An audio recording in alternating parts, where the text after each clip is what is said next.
ಪ್ರೀತಿಯ ಸ್ನೇಹಿತರೆ, ನಿಮ್ಮೆಲ್ಲರಿಗೂ ನಮಸ್ಕಾರ. ನಾನು ಕೆಜೆ ಹಳ್ಳಿ ಸುರೇಶ್. ತಮಿಳುನಾಡಿನ ರಾಜಕಾರಣ ಬಹಳ ಕುತೂಹಲ ಮತ್ತು ಕ್ಷಣ ಕ್ಷಣಕ್ಕೂ ರಣರೋಚಕತೆಯನ್ನ ಪಡೆದುಕೊಡ್ತಾ ಇದೆ. ಈಗಾಗಲೇ ಇನ್ನು ತಮಿಳುನಾಡು ವಿಧಾನಸಭಾ ಚುನಾವಣೆಯಲ್ಲಿ ಬಹುದೊಡ್ಡ ಪಕ್ಷವಾಗಿ ಹೊರಹೊಮ್ಮಿರುವಂತಹ ಟಿವಿಕೆ ಪಕ್ಷ ಸರ್ಕಾರವನ್ನ ರಚನೆ ಮಾಡೋದಕ್ಕೆ ಬಹುದೊಡ್ಡ ಸರ್ಕಸ್ ಅನ್ನ ಮಾಡ್ತಾ ಇದೆ. ಸ್ನೇಹಿತರೆ, ಪ್ರಾರಂಭದಿಂದ ಕೊನೆಯವರೆಗೂ ಮಿಸ್ ಮಾಡದೆ ನೋಡಿ. ತುಂಬಾ ಎಕ್ಸ್ಕ್ಲೂಸಿವ್ ಆದಂತಹ ಮತ್ತು ವಿಜಯ್ಗೆ ಯಾಕೆ ಈ ರೀತಿ ಕಷ್ಟ ಆಗ್ತಾ ಇದೆ, ಅಲ್ಲಿ ತಮಿಳುನಾಡಲ್ಲಿ ಏನೆಲ್ಲ ರಾಜಕಾರಣ ನಡೀತಾ ಇದೆ, ಮತ್ತೊಂದು ಸಂಚು ಅಂದ್ರೆ ಅಧಿಕಾರಕ್ಕೆ ಬರಕ್ಕೋಸ್ಕರ ಬೇರೆ ಪಕ್ಷಗಳು ಏನೆಲ್ಲ ತಂತ್ರಗಾರಿಕೆ ಮಾಡ್ತಾ ಇದಾವೆ ಅನ್ನೋದ್ರ ಬಗ್ಗೆ ಡೀಟೇಲ್ ಆಗಿ ಹೇಳ್ತಾ ಹೋಗ್ತೀನಿ. ಸ್ನೇಹಿತರೆ, ಈಗಾಗಲೇ ನಿಮಗೂ ನಮಗೂ ಗೊತ್ತಿರೋ ಹಾಗೆ ತಮಿಳುನಾಡು ವಿಧಾನಸಭಾ ಚುನಾವಣೆಯಲ್ಲಿ ಟಿವಿಕೆ ಪಕ್ಷ, ವಿಜಯ್ ನೇತೃತ್ವದ ಈ ಪಕ್ಷ ಏನು 118 ಮ್ಯಾಜಿಕ್ ನಂಬರ್ ಇದೆಯಲ್ಲ, ಆ 118 ಮ್ಯಾಜಿಕ್ ನಂಬರ್ ಅನ್ನ ಪಡೆಯೋದಿಕ್ಕೆ ಈಗ ವಿಜಯ್ ದೊಡ್ಡ ಹರಸಾಹಸವನ್ನ ಪಡ್ತಾ ಇದ್ದಾರೆ. ಈಗ ನಮಗೆ ಈಗಾಗಲೇ ಗೊತ್ತಿರೋ ಹಾಗೆ 107 ಸ್ಥಾನಗಳು ವಿಜಯ್ ಪಡ್ಕೊಂಡಿರುವಂತದ್ದು ಟಿವಿಕೆ ಪಕ್ಷ. ಈಗ ವಿಜಯ್ಗೆ ಅಂದ್ರೆ ಟಿವಿಕೆ ಪಕ್ಷಗೆ 5 ಸ್ಥಾನಗಳನ್ನ ಕಾಂಗ್ರೆಸ್ನ 5 ಸ್ಥಾನಗಳು ಸಪೋರ್ಟ್ ಮಾಡುತ್ತೆ. ಅದಾದ್ರೂ ಕೂಡ ಕೊನೆಗೆ 6 ಶಾಸಕರ ಕೊರತೆ ಇದೆ. ಈ 6 ಶಾಸಕರು ಯಾರು ಬೆಂಬಲ ಕೊಡ್ತಾರೆ, ಯಾವ ಪಕ್ಷದಿಂದ ಕರೆತರ್ತಾರೆ ಅನ್ನೋದೇ ಬಹಳ ಇಂಟ್ರೆಸ್ಟಿಂಗ್ ವಿಚಾರ. ಒಂದ್ ಕಡೆ ಹೇಳಲಾಗ್ತಾ ಇದೆ, ಇಲ್ಲ AIADMK ಅವರು ಸಪೋರ್ಟ್ ಮಾಡ್ತಾರಾ ಅಂತ. ಈಗಾಗಲೇ ಅವರು ಒಂದು ರೀತಿಯ ಸಂದೇಶವನ್ನ ಕಳುಹಿಸಿದ್ದಾರೆ, ನಮ್ಮ ಬೆಂಬಲ ಇಲ್ಲ ಅನ್ನೋ ರೀತಿಯಲ್ಲಿ ಹೇಳ್ತಾ ಇದ್ದಾರೆ AIADMK ಅವರು. ಹಾಗಿದ್ರೆ ಟಿವಿಕೆ ಪಕ್ಷ ಇನ್ನ ಉಳಿದ ಅಂದ್ರೆ DMK ಬೆಂಬಲಿತ ಪಕ್ಷಗಳಿದಾವಲ್ಲ, ಏನು VCK, CPI, CPM ಆ ಪಕ್ಷಗಳ ಸಪೋರ್ಟ್ ಅನ್ನ ತೆಗೆದುಕೊಂಡು ಅಧಿಕಾರವನ್ನ ರಚಿಸುತ್ತಾ ಅನ್ನೋ ಕುತೂಹಲ ಮೂಡ್ತಿರುವಂತದ್ದು. ನೋಡಿ, ಈ ಜನಾದೇಶ ಸಂಪೂರ್ಣವಾದ ಬಹುಮತ ಕೊಟ್ಟು ಬಿಟ್ರೆ ಯಾವುದೇ ಸಮಸ್ಯೆ ಇರಲ್ಲ. ಈ ಅತಂತ್ರ ಬಂದು ಬಿಟ್ರೆ ಅಂದ್ರೆ ಇನ್ನೊಂದು 10 ಸ್ಥಾನ, ಇನ್ನೊಂದು 15 ಸ್ಥಾನ ಅಥವಾ ಬೇರೆ ಪಕ್ಷಕ್ಕೆ ಡಿಪೆಂಡ್ ಆದ್ರೆ ಬೇರೆ ಬೇರೆ ತರಹದ ರಾಜಕೀಯ ತಂತ್ರಗಾರಿಕೆಗಳು, ಕುತಂತ್ರಗಳು ಎಲ್ಲ ನಡೆಯೋದಿಕ್ಕೆ ಶುರುವಾಗುತ್ತೆ. ಈಗ ಅಂದ್ಕೊಂಡಂಗಾಗಿದ್ರೆ ಇವತ್ತು ವಿಜಯ್ ಅವರು ಪ್ರಮಾಣ ವಚನ ಸ್ವೀಕಾರ ಮಾಡಬೇಕಾಗಿತ್ತು. ಒಂದು ಬಹುದೊಡ್ಡ ಪಕ್ಷವಾಗಿ ರೂಪುಗೊಂಡಿರುವಂತ ಟಿವಿಕೆ ಪಕ್ಷ, ನಾವು ಸರ್ಕಾರವನ್ನ ರಚನೆ ಮಾಡ್ತೇವೆ, ರಚನೆ ಮಾಡೋದಕ್ಕೆ ಅನುಮೋದನೆಯನ್ನ ಅವಕಾಶವನ್ನ ಮಾಡಿಕೊಡಿ ಅಂತೇಳಿ ಈಗಾಗಲೇ ತಮಿಳುನಾಡು ರಾಜ್ಯಪಾಲ ರಾಜೇಂದ್ರ ವಿಶ್ವನಾಥ್ ಅವರನ್ನ ಭೇಟಿ ಮಾಡಿ ಮನವಿ ಮಾಡ್ಕೊಂಡಿದ್ರು. ಆದ್ರೆ ಈ ವಿಶ್ವನಾಥ್ ಅವರು ಈ ಮ್ಯಾಜಿಕ್ ನಂಬರ್ ಇದೆಯಲ್ಲ, 118 ಮ್ಯಾಜಿಕ್ ನಂಬರ್ ಬೆಂಬಲಿತ, ನಿಮಗೆ ಬೆಂಬಲ ಇರುವಂತ ಶಾಸಕರ ಪತ್ರವನ್ನ ತೆಗೆದುಕೊಂಡು ಬನ್ನಿ, ನಾನು ಅನುಮತಿ ಕೊಡ್ತೀನಿ ಅಂತ ಹೇಳಿ ದೊಡ್ಡ ಶಾಕ್ ಕೊಟ್ಬಿಟ್ರು. ಈಗ ಮತ್ತೆ ಇವತ್ತು ಭೇಟಿ ಮಾಡಿ ಮನವಿಯನ್ನ ಸಲ್ಲಿಸಿದ್ದಾರೆ ರಾಜ್ಯಪಾಲರಿಗೆ. ಹಾಗಿದ್ರೆ ಅನುಮತಿ ಸಿಕ್ತಾ? ಜೊತೆಗೆ ತಮಗೆ ಬೇಕಾಗಿರುವ ಇನ್ನು ಉಳಿದ 5-6 ಸ್ಥಾನಗಳನ್ನ ಈಸಿಯಾಗಿ ಟಿವಿಕೆ ಪಕ್ಷ ಪಡೆದುಕೊಂಡ್ ಬಿಡ್ತಾ? ಹಾಗಿದ್ರೆ ಯಾರು ಬೆಂಬಲ ಕೊಟ್ರು ಇನ್ನೂ ನಿಗೂಢವಾಗಿ ಉಳಿದಿದೆ. ಇದು ಒಂದು ಕಡೆ ಆದ್ರೆ, ಇನ್ನೊಂದು ಬಹಳ ಇಂಟ್ರೆಸ್ಟಿಂಗ್ ರೋಚಕವಾದಂತಹ ಸಬ್ಜೆಕ್ಟ್ ಯಾವುದು ಅಂದ್ರೆ, ತಮಿಳುನಾಡಲ್ಲಿ ಇಲ್ಲಿ ವಿಜಯ್ ಪಕ್ಷವನ್ನ ಅಂದ್ರೆ ಅಧಿಕಾರಕ್ಕೆ ಬರಲು ಇನ್ನುಳಿದ ಸ್ಥಾನಗಳನ್ನ ಪಡೆಯೋದಕ್ಕೆ ಒಂದು ದೊಡ್ಡ ಪ್ಲಾನ್ ಅನ್ನ, ಹರಸಾಹಸವನ್ನ ಪಡ್ತಾ ಇದ್ರೆ, ರಾಜಕೀಯ ಬದ್ಧ ವೈರಿಗಳಾಗಿರುವಂತ AIADMK ಮತ್ತು DMK ಪಕ್ಷಗಳು ಒಂದಾಗ್ತವೆ ಅನ್ನುವಂತ ಸುದ್ದಿ ಬಹಳ ದೊಡ್ಡ ಬ್ಲಾಸ್ಟಿಂಗ್ ಆಗಿದೆ ತಮಿಳುನಾಡಲ್ಲಿ. ಇದು ನಿಜವಾ? ಯಾಕೆಂದ್ರೆ ಐಡಿಯಾಲಜಿಗಳಲ್ಲಿ ಮತ್ತು ಒಂದು ದೊಡ್ಡ ಸುದೀರ್ಘ ಇತಿಹಾಸದಲ್ಲಿ, 2 ಪಕ್ಷಗಳ ಇತಿಹಾಸಗಳಲ್ಲಿ ನಾವು ನೋಡಿದಾಗ ಪರಸ್ಪರ ಕಾದಾಟ, ಪರಸ್ಪರ ಜಗಳ, ವೈರತ್ವ ನಾವೆಲ್ಲ ನೋಡಿದ್ದೇವೆ. ಆ ಪಕ್ಷಗಳು ಈಗ ಒಂದಾಗೋದು ಸುಲಭನಾ? ಅಥವಾ ಒಂದಾಗ್ತವೆ ಅಂತೇಳಿ ಆ ತರದ ಸುದ್ದಿ ಬರೋದಕ್ಕೆ ಏನು ಕಾರಣ? ಹೇಗಾದ್ರೂ ಮಾಡಿ ವಿಜಯನ್ನ ಅಧಿಕಾರದಿಂದ ದೂರ ಉಳಿಬೇಕು ಅನ್ನುವಂತ ವಿಚಾರವಾ? ಅಥವಾ ಈಗಾಗಲೇ ಅಧಿಕಾರದ ರುಚಿಯನ್ನ ಕಂಡಿರುವಂತ DMK ಒಂದು ಅವಕಾಶ ಇದೆ, ಕಾಂಪ್ರಮೈಸ್ ಮಾಡ್ಕೊಂಡ್ ಬಿಡೋಣ ಅಂತೇಳಿ ಏನಾದ್ರು ನಿರ್ಧಾರ ಮಾಡ್ಬಿಡ್ತಾ? ಅಥವಾ AIADMK ಇಂಥದ್ದೊಂದು ಅವಕಾಶ ಇದೆ ನೋಡಿ, ಯೋಚನೆ ಮಾಡಿ ಅಂತೇಳಿ ಏನಾದ್ರೂ DMKಗೆ ಒಂದು ಸೂಚನೆಯನ್ನ ಕೊಡ್ತಾ? ಬಹಳ ಆಯಾಮಗಳಿವೆ. ಆದ್ರೆ ಇಷ್ಟೊಂದು ತಡ ಆಗ್ತಾ ಇದೆ ಅಂತ ನೋಡಿದ್ರೆ ಎಲ್ಲೋ ಒಂದು ಕಡೆ ಮಾತುಕತೆ ಆಗ್ತಾ ಇರಬಹುದಾ ಅನ್ನುವಂತಹ ಏನು ಒಳ ಸುದ್ದಿಗಳು, ತಮಿಳುನಾಡಿನ ಭಾಗದ ಒಳ ಸುದ್ದಿಗಳು ಅಲ್ಲಿನ ಪತ್ರಿಕಾ ವಲಯದಿಂದ ಬರ್ತಾ ಇರುವಂತದ್ದು. ಸ್ನೇಹಿತರೆ, ನಾವು ನೋಡಿದೀವಿ AIADMKಯ ಮುಖ್ಯಸ್ಥೆ ಜಯಲಲಿತಾ ಅವರು, ಆಮೇಲೆ DMK ಮುಖ್ಯಸ್ಥ ಕರುಣಾನಿಧಿ ಅವರ ಈ ರಾಜಕೀಯ ಜಟಾಪಟಿ ಯಾವ ಮಟ್ಟಕ್ಕೆ ಇಳಿದಿತ್ತು ಅಂತ. ಇವರು ಮುಖ್ಯಮಂತ್ರಿ ಆದಾಗ ರಾತ್ರೋರಾತ್ರಿ ಕರುಣಾನಿಧಿ ಅವರನ್ನ ಬಂಧಿಸಿ ಜೈಲಿಗೆ ಕಳಿಸಿದ್ದು, ಅವ್ರು ನಂಗೆ ಚೇರ್ ಮೇಲೆ ಎತ್ಕೊಂಡು ಹೋಗಿ ಕಳುಹಿಸಿದ್ದು. ಅದಕ್ಕೆ ಹಿಂದೆ ಕರುಣಾನಿಧಿ ಅವರು ಅಧಿಕಾರಕ್ಕೆ ಬಂದಾಗ ತಮಿಳುನಾಡು ವಿಧಾನಸಭೆಯಲ್ಲಿ ಅವರ ಜಯಲಲಿತಾ ಅವರ ಸೀರೆಯನ್ನ ಎಳೆದಿದ್ದು, ಇವೆಲ್ಲ ಒಂದ್ ರೀತಿಯ ರಾಜಕೀಯ ಅಧ್ವಾನಗಳು ಇವೆಲ್ಲ. ಆ ಮಟ್ಟದ ವೈರತ್ವ ಬೆಳೆದಿತ್ತು ಎರಡೂ ಪಕ್ಷಗಳ ನಡುವೆ, AIADMK ಮತ್ತು DMK ಪಕ್ಷಗಳ ನಡುವೆ.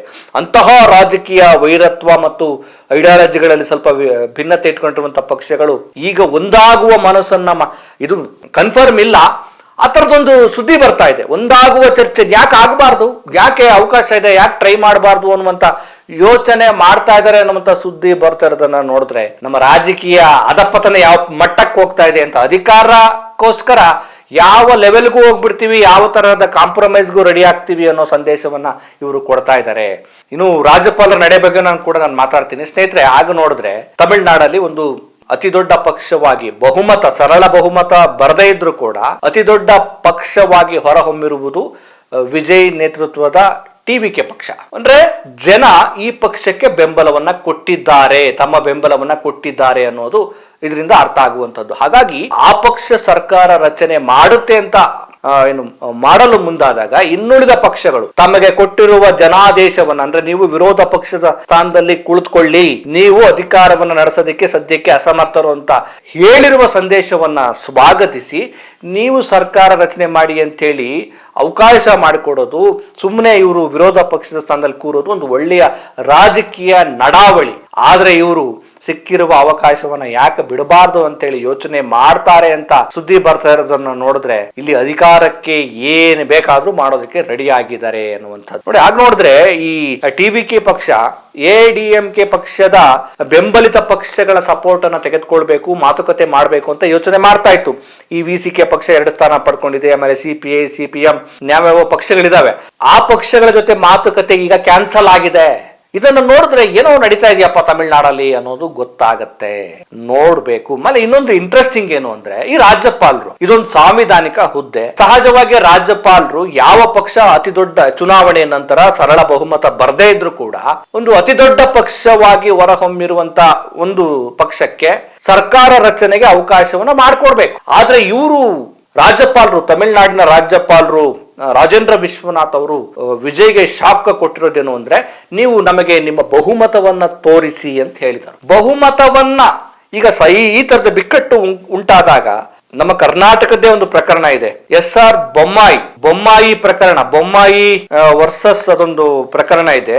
ಆ ಪ್ರಕರಣದಲ್ಲಿ ಕರ್ನಾಟಕದಲ್ಲಿ ಈ ರೀತಿಯ ಸಾಂವಿಧಾನಿಕ ಬಿಕ್ಕಟ್ಟು ಉಂಟಾದಾಗ 1994ರಲ್ಲಿ SR Bommai versus union of India ಪ್ರಕರಣ, ಅಂದ್ರೆ ಈ ಒಂದು ಪ್ರಕರಣದಲ್ಲಿ ಸುಪ್ರೀಂ ಕೋರ್ಟ್ ಸ್ಪಷ್ಟವಾಗಿ ಹೇಳಿದೆ, ಇದು ಈ ಒಂದು ಪ್ರಕರಣ ಸುಪ್ರೀಂ ಕೋರ್ಟ್ ಅಂಗಳಕ್ಕೂ ಹೋಗಿತ್ತು. ಅಂದ್ರೆ ಮುಖ್ಯಮಂತ್ರಿಯಾಗಿ ಪ್ರಮಾಣ ವಚನ ಸ್ವೀಕರಿಸಿದ ನಂತರ ನಿರ್ದಿಷ್ಟ ಅವಧಿಯಲ್ಲಿ, ಅಂದ್ರೆ 7 ಅಥವಾ 15 ದಿನಗಳ ಒಳಗಡೆ ಬಹುಮತವನ್ನ ಸಾಬೀತು ಮಾಡಲು ರಾಜ್ಯಪಾಲರು ಸೂಚಿಸಬೇಕು. ಅಂದ್ರೆ ಫ್ಲೋರ್ ಅಲ್ಲಿ, ಸದನದಲ್ಲಿ, ಏನು ಲೋಕಭವನ ಏನ್ ರಾಜ್ಯಭವನ ಅಂತ ಹೇಳ್ತಾರಲ್ಲ, ಅಲ್ಲಿ ತಲೆ ಎಣಿಕೆ ಮಾಡೋದಕ್ಕೆ ಬರೋದಿಲ್ಲ, ಅಲ್ಲಿ ತಲೆ ಎಣಿಕೆ ಮಾಡಬಾರದು. ಬಹುಮತ ಪಡೆದಿರುವ ಆ ಪಕ್ಷದ ನಾಯಕ ನನಗೆ ಬೆಂಬಲ ಇದೆ ಅನ್ನೋದನ್ನ ಸದನದ ಫ್ಲೋರ್ ಟೆಸ್ಟ್, ಸದನದ ಒಳಗಡೆ ಸಾಬೀತುಪಡಿಸಬೇಕು ಅಂತ ಹೇಳಿ ಸರ್ವೋಚ್ಚ ನ್ಯಾಯಾಲಯ ಹೇಳಿದೆ ಈ ಪ್ರಕರಣದಲ್ಲಿ. ಈಗ ರಾಜ್ಯಪಾಲರು ಪ್ರಮಾಣ ವಚನ, ಅಂದ್ರೆ ಬಹು ದೊಡ್ಡ ಪಕ್ಷವಾಗಿ ಹೊರಹೊಮ್ಮಿದ್ದಾರೆ, ತಮಗೆ ಬೇಕಾಗಿರುವ ಬೆಂಬಲವನ್ನು ಅವರು ಪಡ್ಕೊಂಡಿದ್ದಾರೆ, ಅದನ್ನು ಸಾಬೀತು ಮಾಡಲೇಬೇಕು. ಒಂದು ವೇಳೆ ಅವರು ಸಾಬೀತನ್ನ ಪಡಿಸ್ಕೊಳ್ದೇ ಇದ್ರೆ ಸರ್ಕಾರ ಬಿದ್ದೋಗುತ್ತೆ. ಹಾಗಾಗಿ ಪ್ರಮಾಣ ವಚನ ಸ್ವೀಕಾರ ಮಾಡೋದಕ್ಕೆ ಅವಕಾಶವನ್ನ ಮಾಡಿಕೊಡ್ಬೇಕು ರಾಜ್ಯಪಾಲ. ಆ ನಂತರ ಪ್ರಮಾಣ ವಚನ ಸ್ವೀಕರಿಸಿದ ನಂತರ ಸದನದ ಒಳಗಡೆ ತಮಗೆ ಎಷ್ಟು ಏನ್ ಮ್ಯಾಜಿಕ್ ನಂಬರ್ ಇದೆಯಲ್ಲ, ಆ ನಂಬರ್ ಅನ್ನ ಸಾಬೀತುಪಡಿಸೋದಕ್ಕೆ ಅವಕಾಶ ಇದ್ದೇ ಇದೆ ಸಂವಿಧಾನದಲ್ಲಿ. ಅದನ್ನ ಮಾಡೋದನ್ನ ಬಿಟ್ಟು ಇಲ್ಲ ನನಗೆ ಈಗ್ಲೇ ಬೇಕು, ಈಗ್ಲೇ ತೋರಿಸಿ ಅಂತ ಹೇಳೋದಿದೆಯಲ್ಲ, ಇದು ಸ್ವಲ್ಪ ಆಟ ಆಡಿಸೋ ತಂತ್ರ ಅಲ್ವಾ? ಆ ದೆಹಲಿಯಲ್ಲಿರುವಂತಹ, ಈ ಕೇಂದ್ರದಲ್ಲಿರುವಂತಹ ಅಮಿತ್ ಶಾ ಮತ್ತು ಈ ಮೋದಿ ಜೋಡಿಗಳು ರಾಜ್ಯಪಾಲರ ಮೂಲಕ ವಿಜಯ್ಗೆ ಈ ರೀತಿ ಆಟ ಆಡಿಸೋ ನಡೆ ಇದೆಯಲ್ಲ, ಇದೊಂದು ಪ್ರಜಾತಾಂತ್ರಿಕ ಧೋರಣೆ ಅಂತ ಅನ್ಸುತ್ತಾ? ರಾಜ್ಯಪಾಲರನ್ನ ದುರ್ಬಳಕೆ ಮಾಡ್ಕೊಂಡಂಗಲ್ವಾ? ರಾಜ್ಯಪಾಲರು ಇರೋದು ಯಾಕೆ?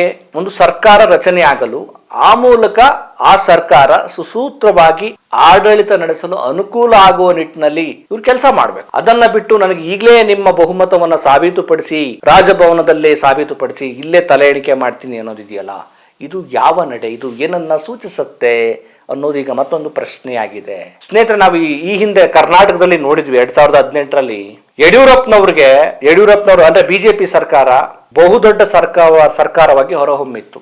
ಸಂಪೂರ್ಣ ಬಹುಮತ ಬಂದಿರಲಿಲ್ಲ.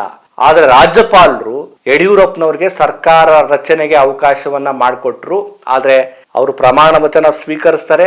ಆದ್ರೆ ಸದನದ ಒಳಗಡೆ ತಮ್ಮ ಬೆಂಬಲವನ್ನ ಅಂದ್ರೆ ಬಹುಮತವನ್ನ ಸಾಬೀತುಪಡಿಸುವಲ್ಲಿ ಅವರಿಗೆ ಬೇಕಾದಂತ ಮತಗಳು ಸಿಗೋದಿಲ್ಲ. ಅನಂತರ ಈ ಕಾಂಗ್ರೆಸ್ ಮತ್ತು ಜೆಡಿಎಸ್ ಪಕ್ಷಗಳು ಮೈತ್ರಿ ಮಾಡಿಕೊಂಡು ಸರ್ಕಾರ ಅಧಿಕಾರಕ್ಕೆ ಬರ್ತಾರೆ. ಅಧಿಕಾರಕ್ಕೆ ಬಂದ್ಮೇಲೆ ಅದೇನಾಯ್ತು ನಿಮ್ಮೆಲ್ಲರಿಗೂ ಗೊತ್ತಿದೆ. ಒಟ್ಟಾರೆ ತಮಿಳುನಾಡಿನ ರಾಜಕಾರಣ ಬಹಳ ಬಹಳ ಟ್ವಿಸ್ಟ್ ಮೇಲೆ ಟ್ವಿಸ್ಟ್, ತಂತ್ರದ ಮೇಲೆ ಪ್ರತಿತಂತ್ರ, ಪಟ್ಟು ಮೇಲೆ ಬಿಗಿಪಟ್ಟು ಮೂಡಿದೆ. ಆದ್ರೆ ಜನರ ಸಂದೇಶ ಏನು ಅಂದ್ರೆ ಟಿವಿಕೆ ಪಕ್ಷ ಅಧಿಕಾರಕ್ಕೆ ಬರ್ಲಿ ಅನ್ನೋ ಸೂಚನೆ ಇದೆ. ಆದ್ರೆ ಅಲ್ಲಿ ಬದ್ಧ ವೈರಿಗಳು ಒಂದಾಗುವ ಪ್ರಯತ್ನಗಳು ಮತ್ತೆ ರಾಜ್ಯಪಾಲರು ನನಗೀಗ್ಲೇ ನಿಮ್ಮ ಬೆಂಬಲ ಕೊಡಿ ಅಂತ ಹೇಳುವ ಸೂಚನೆಗಳು, ಇದೆಲ್ಲವನ್ನ ನೋಡಿದ್ರೆ ಈ ಜಗ್ಗಾಟ, ಈ ಸರ್ಕಸ್, ಈ ಹಗ್ಗ ಜಗ್ಗಾಟ, ಈ ತಂತ್ರ ಪ್ರತಿತಂತ್ರ ಇನ್ನೂ ಒಂದು ವೇಳೆ ವಿಜಯ್ ಪ್ರಮಾಣ ವಚನ ಸ್ವೀಕಾರ ಮಾಡಿ ಸದನದಲ್ಲಿ ಬೆಂಬಲವನ್ನ ಸೂಚಿಸಿದ್ರು ಕೂಡ ಮುಂದಿನ ಅವರ ಆಡಳಿತ ವೈಖರಿ ಯಾವ ರೀತಿ ಇರುತ್ತೆ, ಯಾವ ಮಟ್ಟಕ್ಕೆ ಒಂದು ರೀತಿಯ ತಂತಿಯ ನಡಿಗೆ ಅನ್ನೋದನ್ನ, ಹಗ್ಗದ ನಡಿಗೆ ಅನ್ನೋದನ್ನ ಈಗಾಗಲೇ ಸೂಚಿಸ್ತಾ ಇದೆ. ಮತ್ತೆ ಏನು ಬೇಕಾದ್ರೂ ಆಗ್ಬೋದು. ಎಷ್ಟು ಆಪರೇಷನ್ ಕಮಲ ಆಗುತ್ತೋ, ಆಪರೇಷನ್ ಹಸ್ತ ಆಗುತ್ತೋ ಗೊತ್ತಿಲ್ಲ. ಈ ತರದ ಸೂಚನೆ ಅಂತೂ ಈಗ ಕಾಣ್ತಾ ಇದೆ. ಒಟ್ಟಲ್ಲಿ ತಮಿಳುನಾಡು ರಾಜಕಾರಣ ಅಂದ್ರೆ ಈ ಟಿವಿಕೆ ಪಕ್ಷ ಅಧಿಕಾರಕ್ಕೆ ಬಂದ್ರೂ ಕೂಡ ಒಂದು 6-7 ತಿಂಗಳು, ಒಂದು ವರ್ಷದೊಳಗಡೆ ಇನ್ನಷ್ಟು ಬಹಳ ಡ್ರಾಮಾಗಳು ಅಂದ್ರೆ ಈ ರೀತಿಯ ರಾಜಕೀಯ ಅದ್ಮಾನಗಳನ್ನ ನಾವು ನೋಡೋದು ಬಾಕಿ ಇದೆ. ನೋಡೋಣ. ಮತ್ತೊಂದು ವಿಚಾರದೊಂದಿಗೆ ನಿಮ್ಮನ್ನು ಭೇಟಿ ಮಾಡ್ತೇನೆ. ನಮಸ್ಕಾರ.